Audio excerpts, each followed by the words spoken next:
Ready? 10 seconds to go. 5. Start.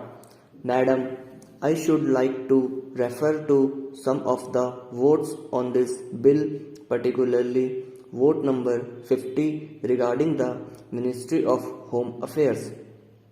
A good deal has been said about the need for the relaxation of the present state of emergency.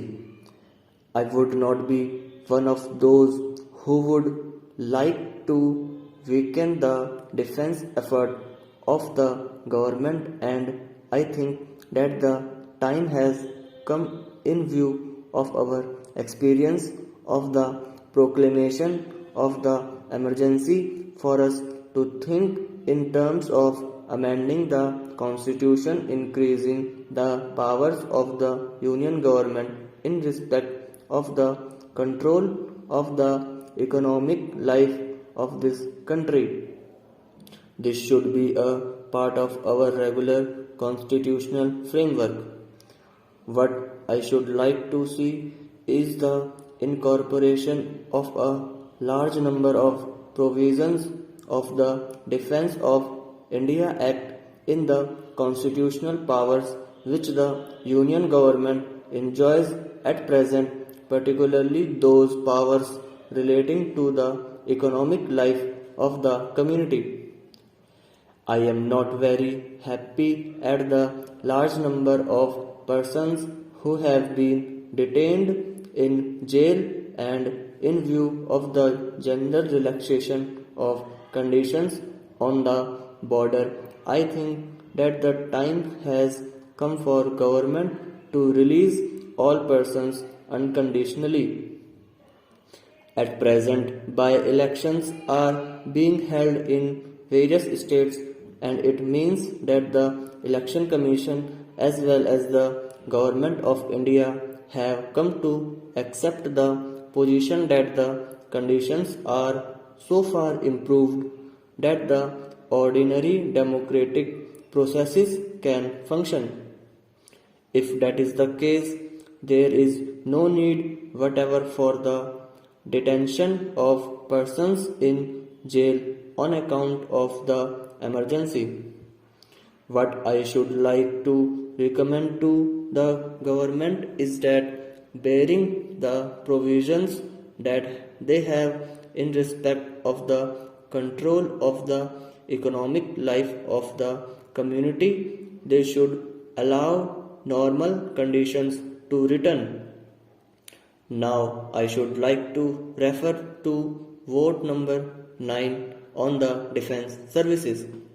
I believe it is generally known to this house and the country that recruitment to the army has not been satisfactory, and that a large number of young persons have not come forward to offer themselves for recruitment.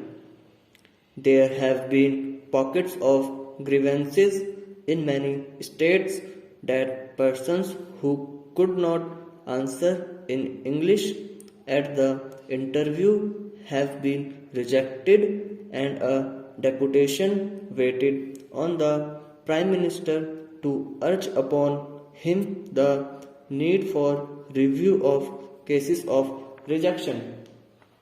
In view of the fact that Hindi has come the official language of this country since 1965, I think that the time has come for the army authorities to conduct the oral examination at least in the regional languages of the country, the regional languages recognized by the constitution, and in English and in Hindi, so that we try to see how far the candidates who offer themselves for oral examination come up to the requirements of the army test. I do hope that as a result of the efforts that government will make in this connection, a large number of persons will come forward to offer themselves for recruitment to the army. Madam, I should like also to refer in this connection to the feeling that persons who offer themselves for recruitment from among the government servants are uncertain of their future prospects. I believe that under the present laws that exists a number of the civil service of the government offers himself for recruitment and is discharged from the army, he gets all the benefits in respect of his pension, but he has got to return his gratuity and other emoluments which he receives from the army and his seniority in the civil service when he reverts to the civil service after discharge is not protected.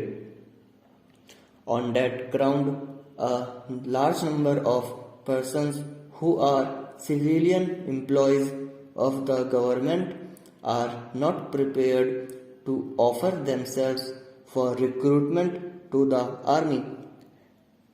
Persons who are in the civilian employment of the government, persons who have the necessary administrative experience can be usefully utilized for the running of the supply corps and the administrative service of the defense ministry. I think that government should waive the present restrictions in respect of civilian employees offering themselves for recruitment to the army and give the civilian personnel the right to seniority on the basis of their army service when they revert to their civilian employment after their discharge from the army.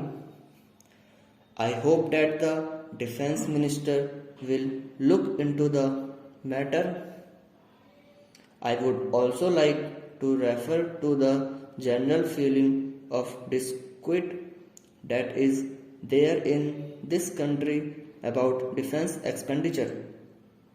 The report of the defense ministry does not give adequate information about what is going on in the defense ministry. My good friend, who was a member of the old Central Legislative Assembly, will bear me out when I say that under the British government we got more information about the army than we have from our own government. I know that we have got to protect an independent country from external aggression.